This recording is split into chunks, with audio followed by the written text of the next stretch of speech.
Welcome to Conversations with Character. I am here with KlingBeil, who is, you're an athlete, you're an actor, you're a little bit of everything, man. I can't wait to get into it with you. Let's start with, how old are you? Where are you from?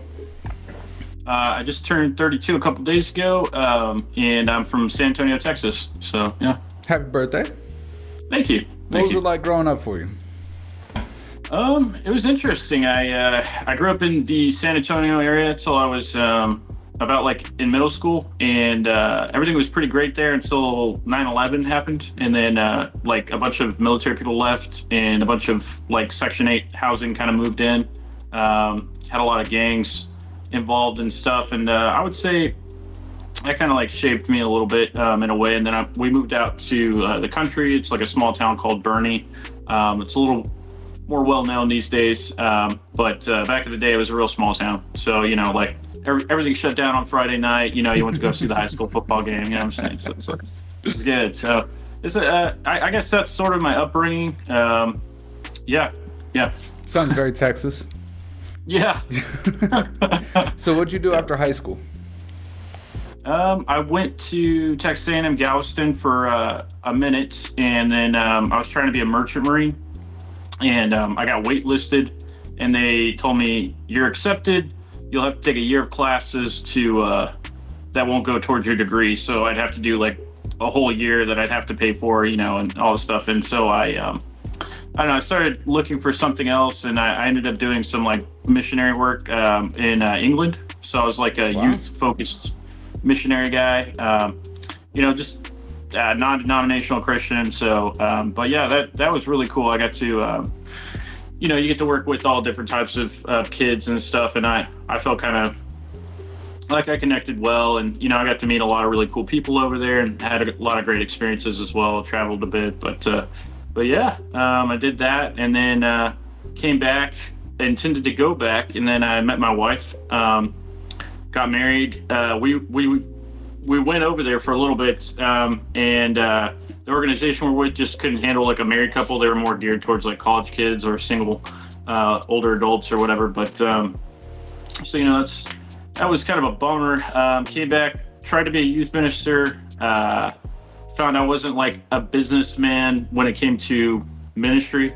So and I say that because you have to be like, especially with like youth ministers, they have to be sort of like an all-around kind of person, and like a little bit of a salesperson, a little bit of a like a counselor, like all these other things. And I like most of it. It's just I couldn't be like I could sell anything except for that, basically, right? So I what I'm saying, I'm like, no, it's real. I can't be a salesman for that. So I joined after trying to figure out what I wanted to do. I did some IT school and joined the military. Got some cyber defense operator background, and in the midst of like doing that, I started doing acting, and which is something I had done in like high school and stuff. Like with theater, and a little bit in the actually I did a lot in the missionary work that I did. It was a lot of presentations.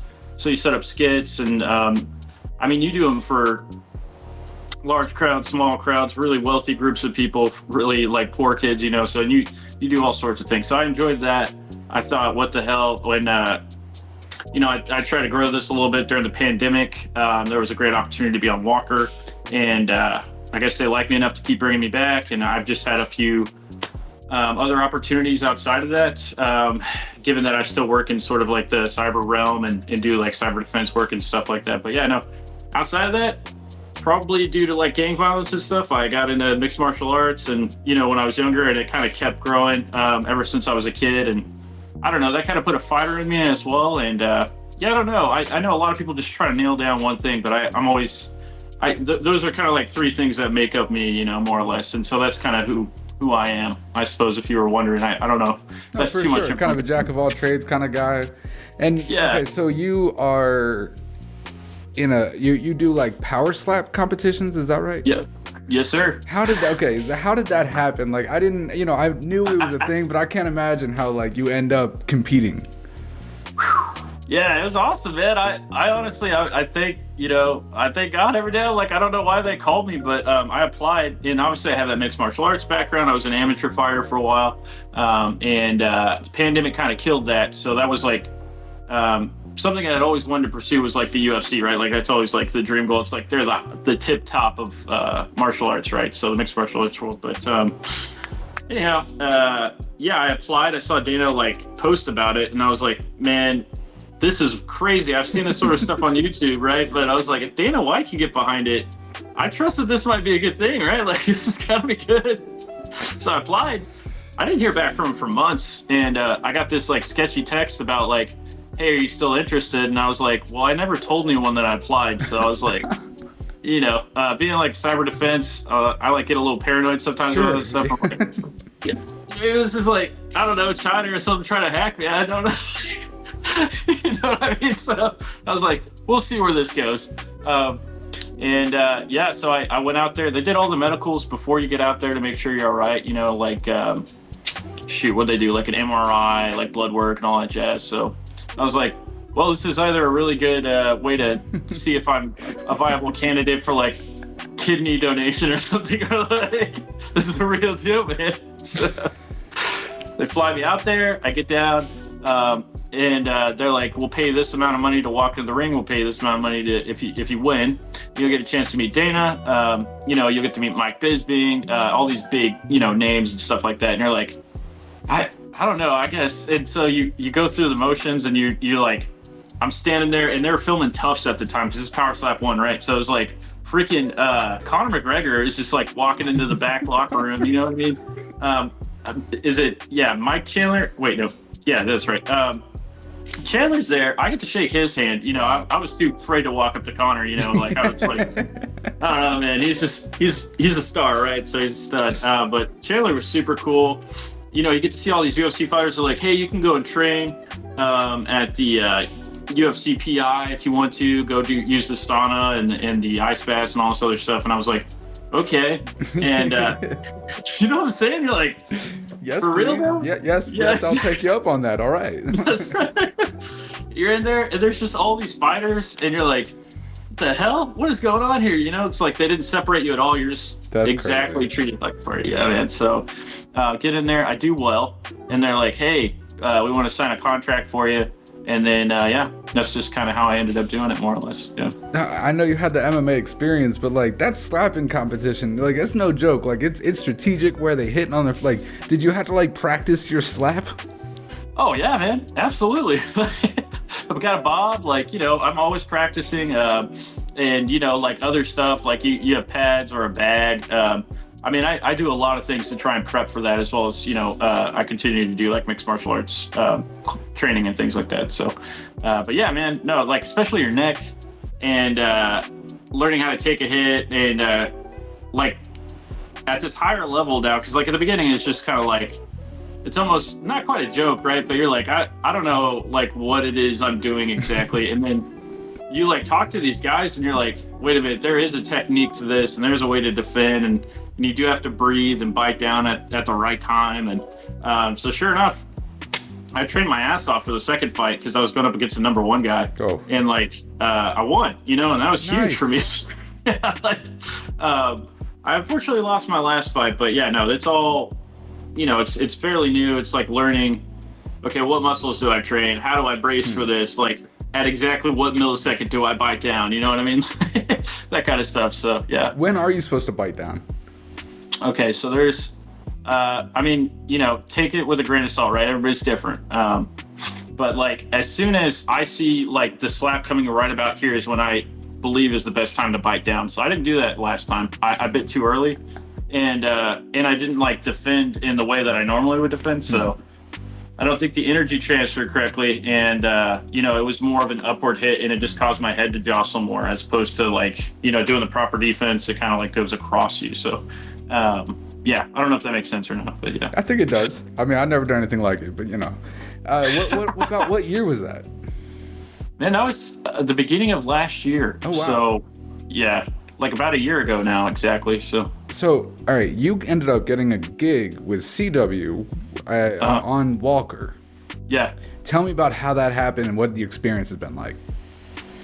Man, I'm not gonna lie, it was like a similar experience. I saw an ad for it, and I used to love watching Supernatural. My half sister, I mean, everyone's a fan of that, sure. right? Everybody like, knows, yeah.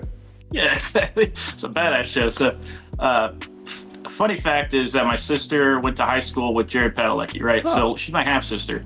But yeah, she's a little bit older than I am, obviously. But anyhow, it was like she like back in the day, she made me watch like Gilmore Girls with him on. She was like, "We're gonna watch it," and like I think I watched like Smallville. I was like, "No, I want to watch Smallville." Like, so she was like, "No, we're gonna watch this," and so. Yeah, like, and then when Supernatural came on, she was just like losing her mind. She was like, "Oh my god, I went to high school with this guy." Like, she told me some other stories. We were always like, I'm not going to mention it on camera because I haven't verified it. You know what I mean? Like, I don't know about that. You gotta tell me later, though. I want to hear those. Yeah, exactly. So, where am I going with this? Yeah, so needless to say, I saw Supernatural was finally ending. Like, you're like, for real though? Are you guys actually gonna do more seasons? They went forever, man. Forever. So I applied to this background gig, and they took me out there.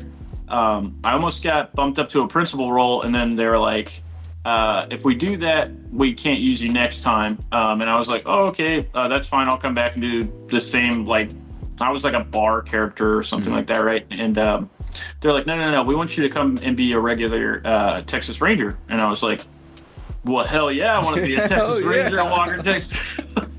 That's badass. Man, I don't know. It worked out really well. It was like a good time, especially with COVID and everything like that. I was like bartending my way through college at the time. I'd started a little bit later due to, my missionary stuff and all that jazz. So,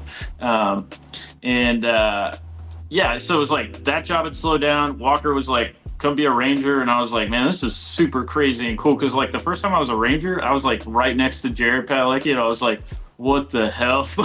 That's wild, man. Yeah, dude. So for me, like, everybody's got those heroes. Yeah. I was like, oh my God. And he's big, man. You don't realize it. You like see him on TV, but he's a tall, jacked motherfucker. I didn't know that. Okay. Yeah, like, and I'm 6'2", right?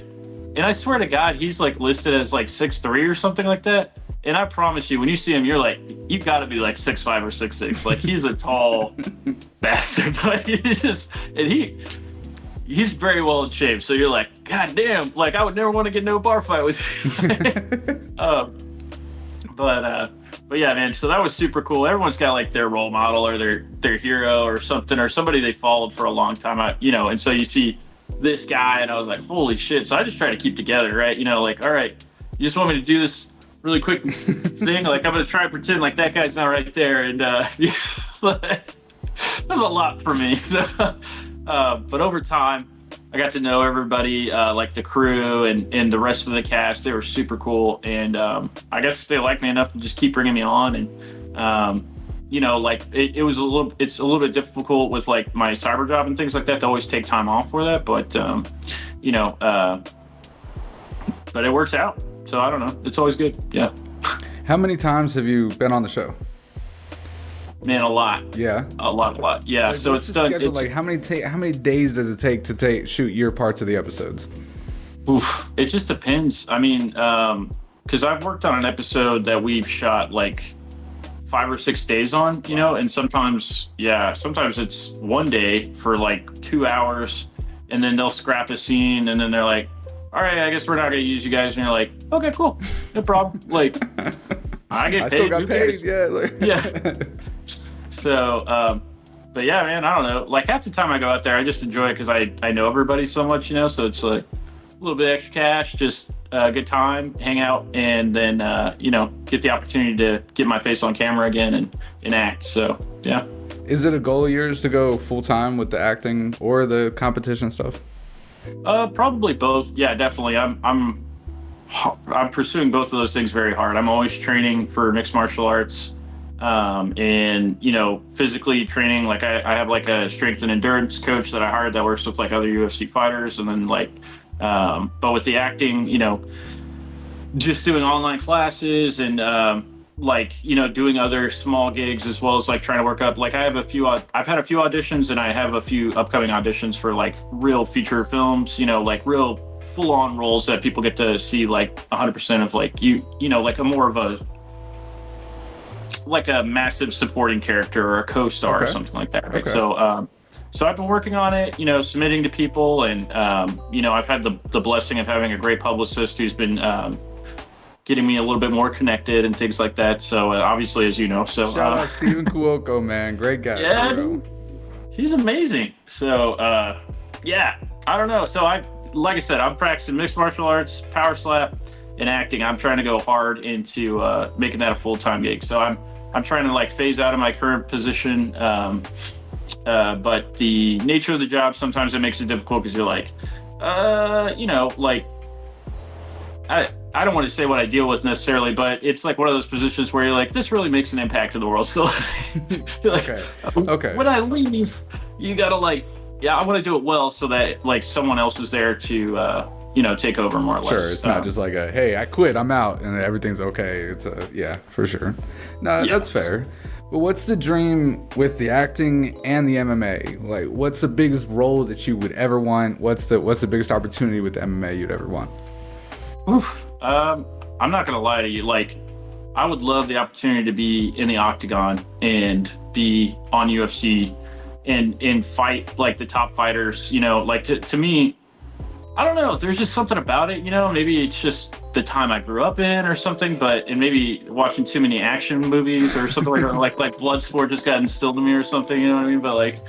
But I've always wanted to be like one of the world's best fighters, if not, you know, the best, right? And I'm like, I don't care how long it takes. So, but with the acting as well, I think you see a lot of martial artists that are in film, you know what I mean? So like whether they're stuntmen or they're actors themselves, like, you know, like Jackie Chan is like one of the greatest martial artists of all time, but he's also a phenomenal actor at the end of the day. Like, you know, just people like that, like, yeah, it would be, to me, like, the ultimate goal would be, yeah, be a UFC champion, be a power slap champion. I know these are like crazy dreams, right? But I'm going to keep going for them. And then be on some A-lister badass action movie with like freaking Arnold, like, you know, or somebody like that. I was just thinking, bro, like, I mean, Chuck Norris, the most badass actor ever, the Walker, Texas Ranger. I mean, you're right on that path, man. You're right on that path. Thank you. I hope so. Yeah. What are the biggest obstacles that you face trying to grow in both careers? You know, I don't face too much other than like the opportunities presenting themselves, right? Because it's all about timing. And like with power slap, there's once or twice where I wasn't able to do it. And then there were other times where I was available, but they're like, well, we're trying to push these people at this time or whatever else, you know? So like sometimes it's just timing, right? I would say that's probably the biggest issue. And the same with acting, it's just like,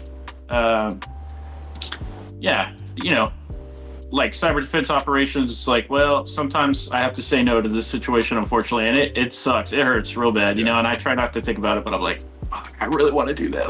So that's probably it, is timing at the end of the day. So that's like what I said, you know, I've saved up quite a bit of money, and, you know, we're like my wife and I, you know, we made a plan towards like how I could possibly shift into a more full-time role and maybe just do some remote operations through a different opportunity or something like that. So how long have you been married?